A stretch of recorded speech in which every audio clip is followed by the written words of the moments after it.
Omo pray no. Obia wona hoden. Ano kene Agyapong ba me make constituency so ame. Obeka niam a waye o party no. Mwa wo dia boa party no at various times from President Kufuor time, Kufuor time, or say obima ototo cast for your campaigns near the day. Immediately be more than see. That's right. Ankra bi a waboaboa omo so okay can be. And no someone no and so me di bi ho dance. Nti me ba so ame no a obaye no. Me can say Ken and so cry the biato nchen a se mra shebe dwefie ho no ye fa no NPP kokoso no ye ne call 1997 ye trouble my 1996 ye de call parliament 1997 January 1997 no ye ne call nyina no me nko na aka me omo mo ba ye chi 2001 aka nipa mi no pe aka Ken ho ne Agyapong any KT Hammond omo mo ba 2005 de obi ani ho omo nyina omo ba parliament 2005 afoforo no ba nka ba so nti that is what it is nti na make say strictly speaking no say me kra say me ni ho a omo anko betimi edi made in terms of longevity in parliament no can Agyapong ne KT Hammond. Nti me can say Ken eso person oba he qualifies to contest. Ono nso so oye akonya no ho de hia person oba betimi ni nyuma oye de boa party no individuals obo o madoya oye yes eno kwesa.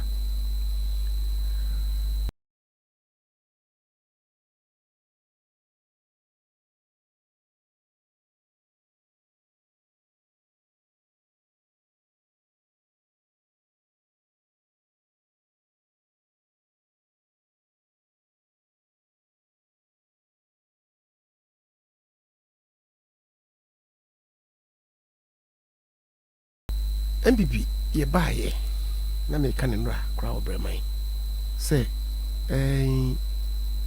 ye be ba 2014 2015 2016 in particular mu ye den kakra titru ni ya agriculture kuma se bonten ha na bodie if you Côte d'Ivoire eba correct na banchi if you Côte d'Ivoire na mankani control mbo ni say e bi fi Côte d'Ivoire eba kuma se djom that the extent that we went but if you see a buy and it's what huna kufu ado abayin de buy ye be ye planting for food and jobs but then if you have kusuba no e maybe menkani na if you hoba no e maybe mancha na if you hoba no e maybe ene from Rollins time afibia na abura ye die nipa die afibia na yakra bi ba oman mu fisi e ba ye no ye nkra broma oman mu da chain last year na ye kra bro kakra na no kra na efidie free na eyese Mali Chad Burkina Faso wambesi Ghana na ye bro ni ye bayire na omofom na mo ndi ukaya usu free no ye minister for agriculture no for 50 what the directive be by say no adena ye no yen stop because there were huge population free senior high or more schools nti ye kipu yinwani bi ewo buffer stock afi buffer stock na mze wo ma ba na beton aduane aboard nje de ton Ghana ha ni no mo toma homo what you say na ma e kra e broker kra fi otherwise like I say mfie nsia any funny no e bro ni enkra bi ba o mai mu da planting for food and jobs and it produces ade no nia asweya ehwe sa ade no so de ye de ne share ne nsa e de share ne nsa any doctor usu efiri akoto this one ba say ade ya abanye me de meto ano me ye ni yi inti na amna ense ba make ya ba mu inti no so mu de o man nyina hye me sa metimi aye Timo for Mamia. So Dika. Another flagship project, any one this is one factory. Akufo-Addo last year, okay, say, a BNB anywhere since 1993. Waba. For nobody what they call far or the coffee for the coming from my time. Say, a BNB anywhere, Waba. A year factories. Nia egua yasa pejemu. Afufra aba. Any niana wo ne ngui but biana a small scale operation bi ne ya training pejemu. One to say one factory. I'm fianciani kakra nie no. Yetimidi factories about 120 aba. Within 6 years. No, because they been see that. What you say? Na eno so adwuma ho. Ene afei e bia de be kwa ma no ne akoton na abeboa ye sika na ahoden. So apart from employment e dey ba, apart from food security e dey mayen. When ye dey sa say ne e hye ne nsa. Nipa dey say ne hye ne nsa ne ala nchamaten. They say na say bonan this for so factories now can kura nya adwuma. There's no truth in that. And this is for mobile factory back when we you. And then the commander sugar factory. I did say na mekai. Na betra haka say omode ba meka say enye adwuma. Enye adwuma nso. It was only sentimental reason.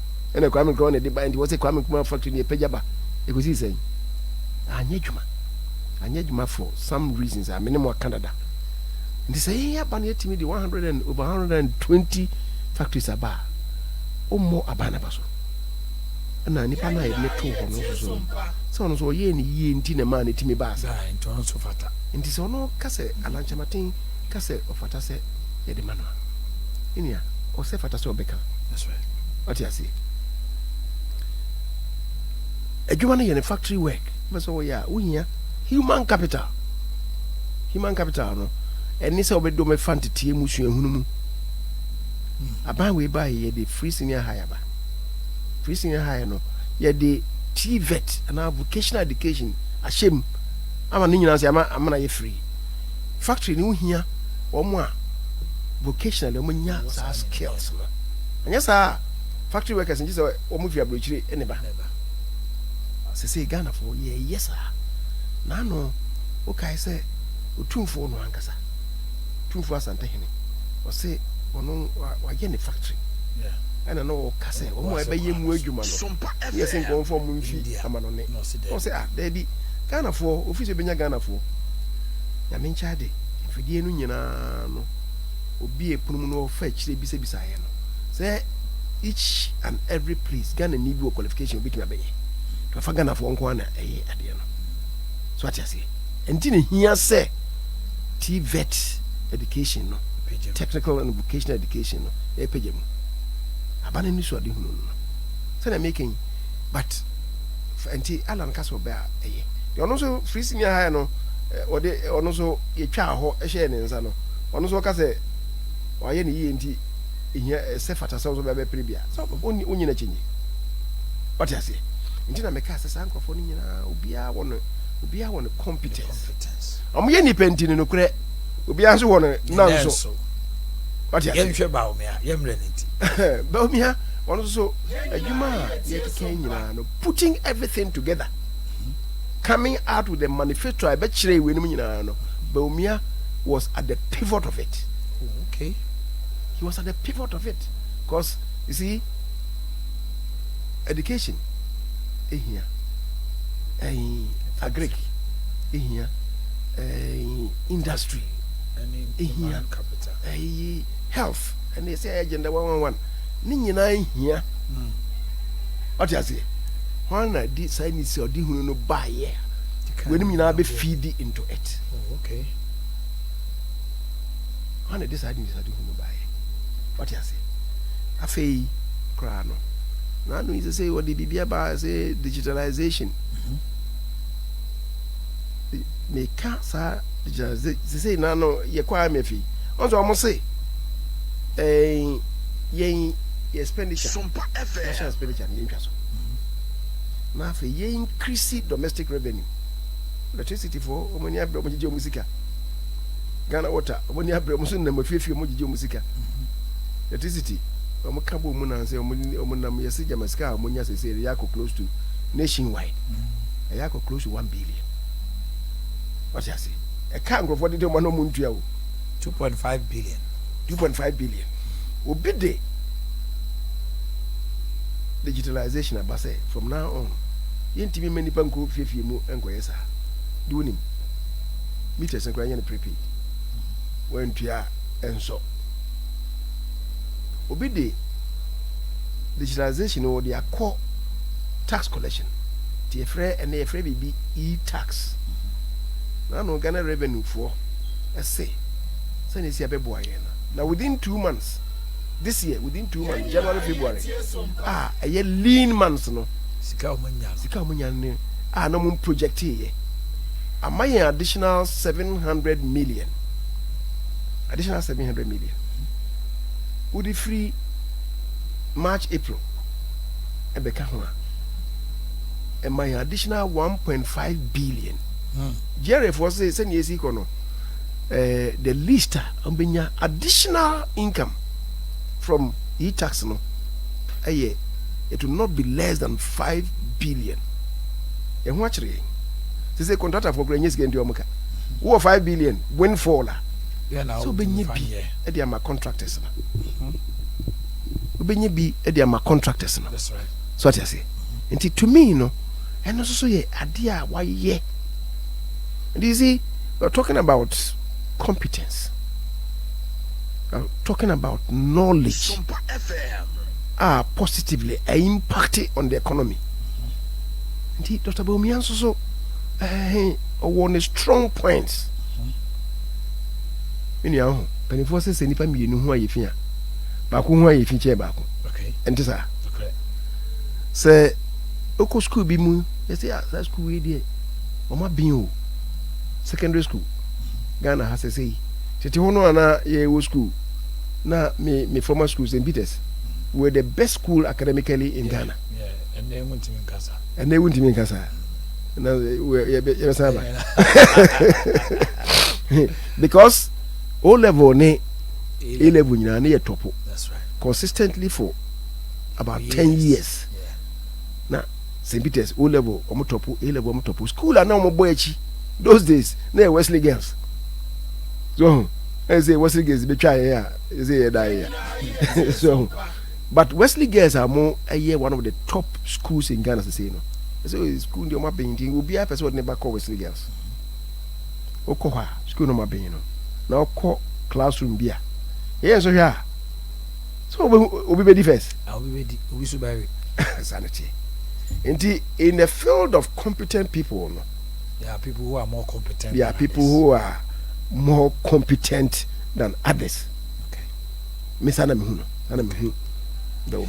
And that is why I think says here the manner. The Ebi also ready up to the Dombo, Dankwa, Buzia tradition, Kufuor tradition. Mufi say it is time for somebody from the north to also take the mantle. So the Bay Asante region, so for the first time we'll get a vice president. And also what can I say? Oh, say any sanya working ibin madwen no. Ibin madwen no. Say ye friend saying omo ba eba ye friend saying sa ayi buzia dankwa buzia dombo tradition na dankwa enya ne de in the person of Akufuado.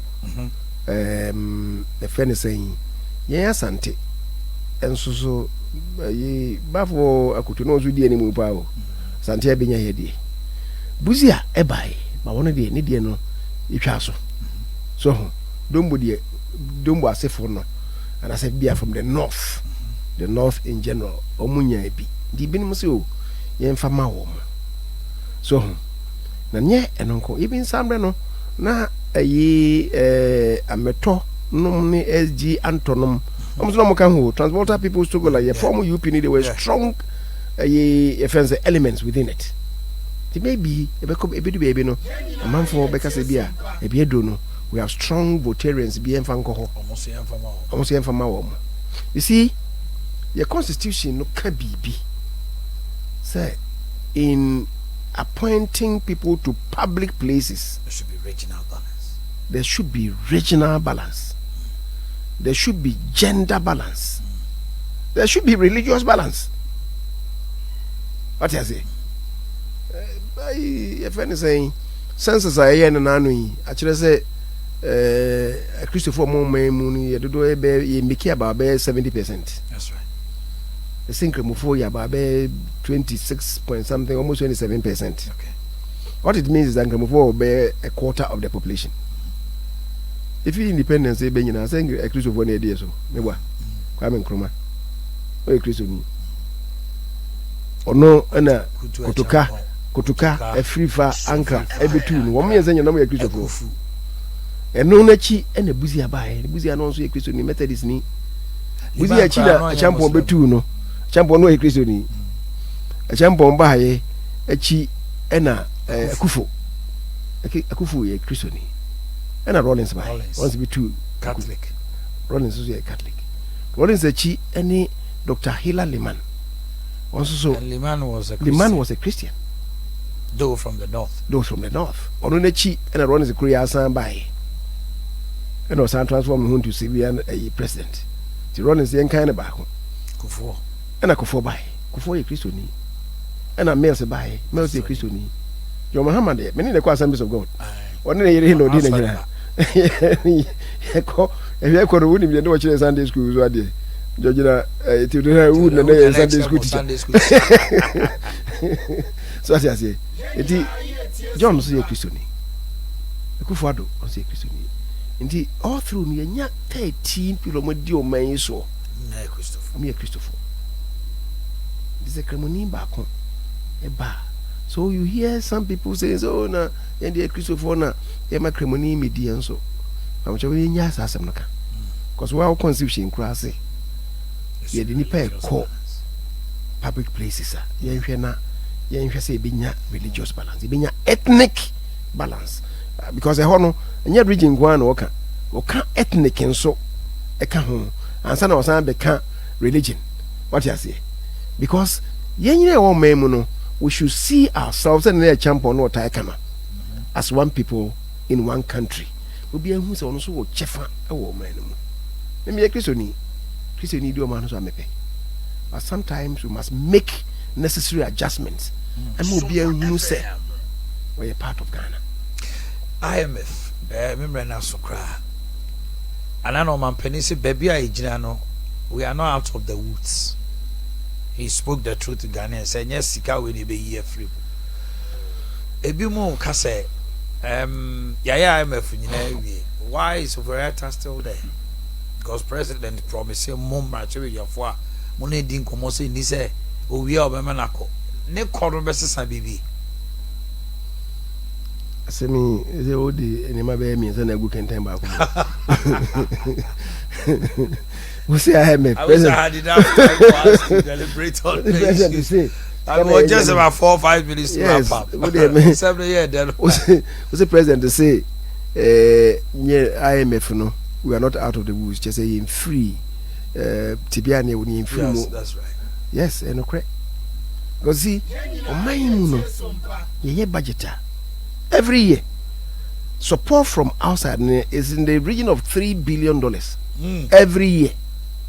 Just kind of my budget is thrown out of here. It's kind of my budget, you know. Now, they say any IMF didn't get on. My 3 billion, but 3 billion, no, over 3 year period. Tranches. What it means is that Afibia no benya 1 billion. What do you say? Inti Emma and feel a gap no. But the good thing is that IMF you know we couldn't get a home. Skibia na vivi abontiamba. IMF nkita hudie ni nti no obi ase o ye IMF. Or chinchens no. Chinchens answer. Now that IMF you know we na omodie unu omuwie a che say ma the significance of it ne say emomo ebe di akagine mu. Nti then obi o this kind ban. Or the ba unsuru. Gani aye so am run about. On say sika president betwa ahoma mu. See ebe ye no. I'm for Bashimopa. Yes.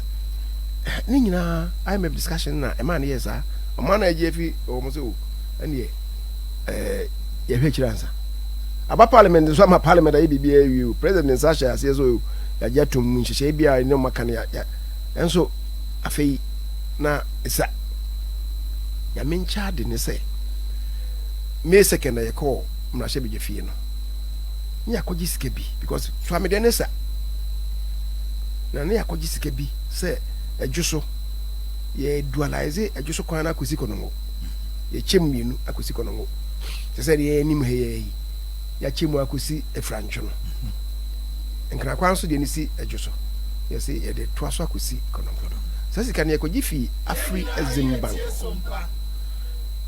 ende na aba ena ye call parliament no ye kase da bi so am interchange no adwuso de ni hia de na won so hia pa na enya nko sha ase ne sika ne da hon de yenko yi sika ne bi nti parliament a yen hyehyɛ se yenko yi sika ne mu America sika 75 million ne fa me hye so am interchange na se so am interchange no won se ne wo akwa mienu bi ne wo ancillary roads bi a ye beye nti me sure say nkosi fiada we be next week Monday Tuesday we hu road minister oh asa sika no o mo ya de sa roads ne show monsa no roads no e kwa kosi so am interchange ne na kwa bi ne from traffic light ho some say be ye flyover bi ho ansana junction do junction SOMPA and also e bi ho sa. What it means is that free bantameba no ombetwa ekwan no akofom kakra is e bia fa ase ni bia fa soro